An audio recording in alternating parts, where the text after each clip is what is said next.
Wala. Wala naman. Okay lang. Dahil hindi naman totoong crocodile na to. Pero gagamitin natin to para sa demo natin kung para mas alamin pa natin na tungkol sa mga crocodiles na ito. Lumalaki ba ng ganito kalaki ang mga crocodiles in the wild? Yan ang malalaman natin. Kasama pa rin natin si Dr. Donato this morning. Doc, hi! Good morning to you again. Hello, welcome back. Welcome back from kanina. Doc, what's this? Meron bang crocodiles na lumalaki na ganito kalaki? Meron, umaabot sila ng 6 to 7 meters. Meters? Meters, so bihira na ngayon yan, pero yung mga Nile crocodile, yung mga kumakain ng zebra at saka Oh my! mga wildebeest, yun yung lumalaki talaga. As in, ganito, mga gaano kalaki tong ano natin, display? I think mga 20 feet, more than 20 Wow, feet. Pero 20 exage. Exage naman to. Exage to. Ayan, pandemo lang natin para mas makilala natin ng crocodile. Doc, ano yung mga nakakapag-provoke sa crocodile? Are there certain actions na ginagawa ng tao o clothing na mas attractive sa kanila? Basically, pag pumasok ka dun sa territory nila, yun yung range, alam nila na, uy, may pumasok dito. Ito yung binabantayan ko na area. Kasi mga crocodiles, hindi naman sila nangahabol. You know, they don't really hunt for their food, but more of a stalker na ambush type. Say, yung mga animals na umiinom sila sa tubig, tapos biglang nag-aabang yan, magsisink lang yun ng konti. Tapos biglang they'll jet out of the water. And then grab their prey. Grab them. Pagka nag-grab na sila, they'll try to lulunurin sila tapos magde-death roll sila. Oh, bago yung death roll na yun, Doc, sinabi mo kanina, hindi naman sila nang habol. So, ibig sabihin ko na rin tao na papunta sa territory ng crocodile, hindi naman niya sadya.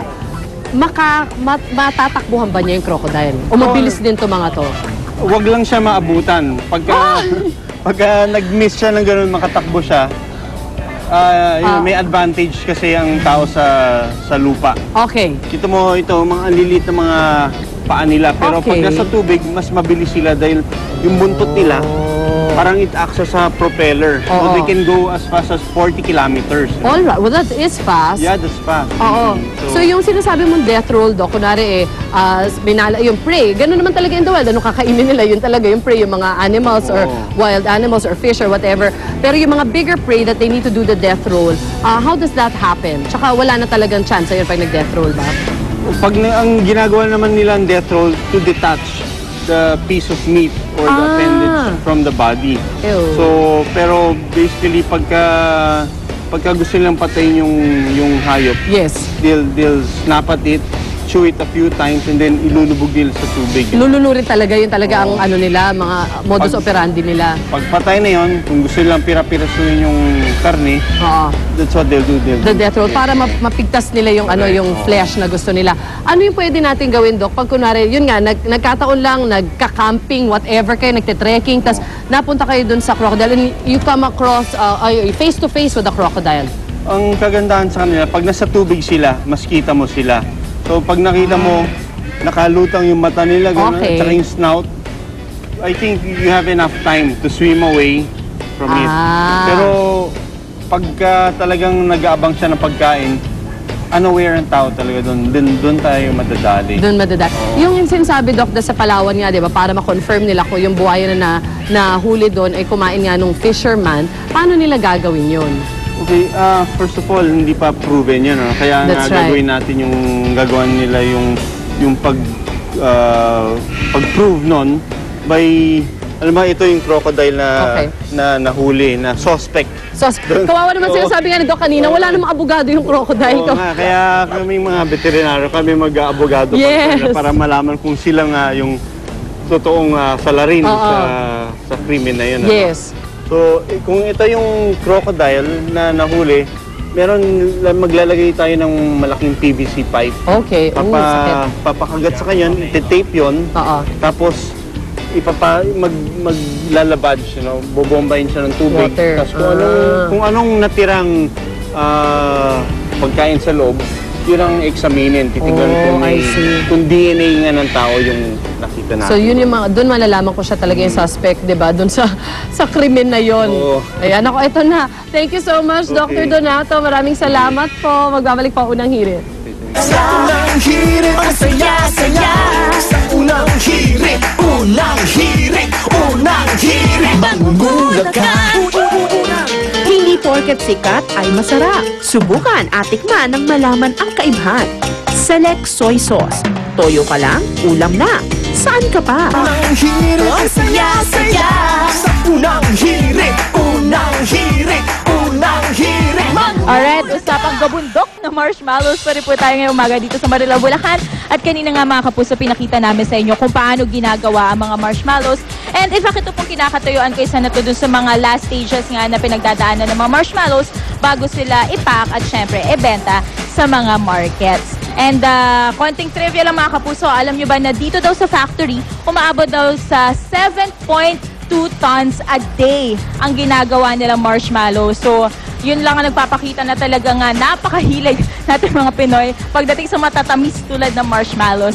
And for those people nga na sobrang hilig sa mga marshmallows, ayan, konting info lang po, ang shelf life daw ng marshmallows, sabi nila, kung hindi pa nabubuksan sa kanilang mga packs, umaabot daw ng up to 1 year. Pero kung kayo ay, kuwari, nagbukas na pero hindi nyo naman naubos, okay lang, kasi pwede nyo naman siyang ilagay sa mga ganito, ziplocks, o kaya sa anything, basta tightly sealed siya at kaya niyang umabot up to 1 month. Pero kung kami ni Arn nang kakain, 1 day lang, 1 hour lang, okay na. And speaking of Arn, ano yung mga iba't ibang ways para i-prepare ang marshmallows? Ano yan? Pakita mo. Go! At magbabalik po ang unang hirit! Sa unang hirit, ang saya-saya. Sa unang hirit, unang hirit, unang hirit. Manggulat ka. Maraming salamat sa aming sponsors, Ultra Mega Supermarket. Unang-una ka. Balitang dapat na malaman.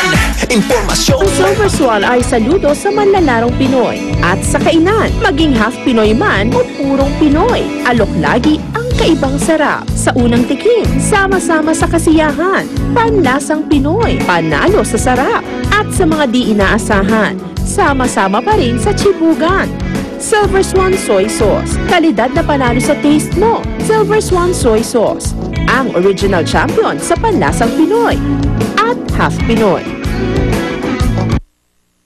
Tayo sa Davao Crocodile Farm para dito po sa Pasay City. At sana marami kayo natutunan galing kay Dr. Donato. Thank you so much, Doc.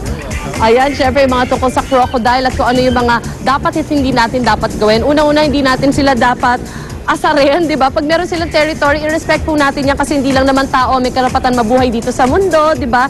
Be cautious pag nakabalita kayo ng crocodile sa area ninyo, usually dyan sa south dito po sa Philippines, wag po kayo mag-swimming siguro dun sa mga area kung saan nakakitaan ng mga wild crocodiles. Or bihira na nga daw, sabi ni Doc, ang wild crocodiles. Puro wild na tao na lang ang natira, di ba? But when we see them, alam niyo, they're part of nature and we should respect them also. So be careful. At itong mga crocodile na to ay mas mahaba pa ang buhay kaysa sa mga tao. Di ba, Dok? Mga 80 years old. Ayan, aabutan pa sana ng inyong mga anak. They're part of the biodiversity dito po sa ating bansa. Babalik pa unang hirit. Sa unang hirit, ang saya-saya. Sa unang hirit, Unang hirit would like to thank Ensha by La Sedia. unang hirit. Kantang isinulat ng Shamrock para sa pinakabagong produkto ng Barangay Ginebra, ang Grand Matador Light. Ang low-proof at low-price brandy ng GSM ay isang magandang alternatibo sa regular brandy na nakasanayan na hinaluan ng imported brandy from Spain. Sa ikatlong Ironman Triathlon na magaganap sa Camsur Water Sports Complex, inaasang mas challenging ang running and biking terrain. Ang prestigyosong International Triathlon ay inaasahan rin magiging mukha ng turismo para sa bansa dahil sa dami ng international athletes na sumasabak dito. Hindi lang toughest adult athletes kundi the toughest kids ang sasabak sa Iron Kids Division na pangungunahan ng Alaska. Maaring sumali mga batang may taglay na lakas sa sport mula 6 hanggang 14 years old sa kakaibang tagisan na lakas na ito. Nagkaroon ng outreach program ang Mi Vivienda, isang new player sa real estate industry. Nabiyayaan ng ilang gift packs sa pangunguna ng mga empleyado at ahente ng mga taga-barangay Samala sa Binakayan, Kawit, Cavite. Kabina sa flagship projects nila ang Lancaster Estate sa Imus, Cavite at Belfort sa Molino Road, Bacoor, Cavite. Good news sa mga mahilig kumain. Isang kakaibang dining experience ang matutunghayan sa Ayala Malls with their Eat Dining Festival na ongoing buong Hulyo hanggang Setyembre. Pinaradang tinaguri ang katakam-takam na star dishes sa Greenbelt.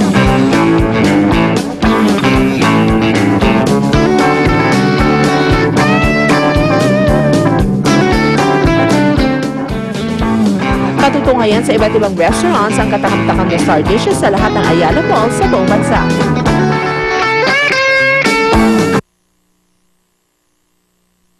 Get a chance to win 25,000 pesos in the Isacon iHelp iWin promo. Get a chance to win a Samsung Galaxy Tab 10.1 in the